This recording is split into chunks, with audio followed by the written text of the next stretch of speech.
చంద్రబాబు నాయుడు ఏదైతే అబద్ధపు నింద మా మీద వేశాడో ఈ రోజు వాళ్ళు చేసిన తప్పుని కర్మ వాళ్ళకి కొట్టింది, సాక్ష్యాధారాలతో దొరికేలా చేసింది. ఈ దొరికి ప్రజల మధ్యలో దోషిగా నిలబడ్డ Chandrababu Naidu as usual divert politics start చేశాడు. ఈ డైవర్షన్ పాలిటిక్స్ ఎలా ఉన్నాయంటే దొరికిన జయచంద్రారెడ్డి వైఎస్ఆర్సీపీ కోవర్ట్ అంట. మరి నువ్వెందుకయ్యా టికెట్ ఇచ్చావు?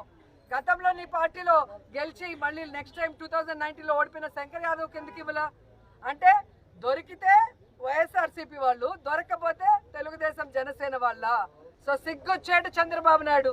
అనుభవం ఉంది అని చెప్తున్నావు. నీ అనుభవం అవినీతికి, నీ అనుభవం ప్రజల్ని దోచుకోవడానికి తప్ప దేనికి ఉపయోగపడదని మరోసారి నిరూపించబడింది. దీంట్లో లోకేష్ నుంచి చంద్రబాబు నాయుడు గారి నుంచి పవన్ కళ్యాణ్ వరకు, కొల్లు రవీంద్ర వరకు ముడుపులు అందాయి కాబట్టే వీళ్ళు 16 నెలలు విచ్చలవిడిగా వేల కోట్లు దోచుకున్నారు. అందుకే దీని మీద సిబిఐ ఎంక్వైరీ వేయాలి అని మేమందరం కూడా మహిళల తరఫున డిమాండ్ చేస్తున్నామని కూడా ఈ సందర్భంగా తెలియజేసుకుంటున్నాం.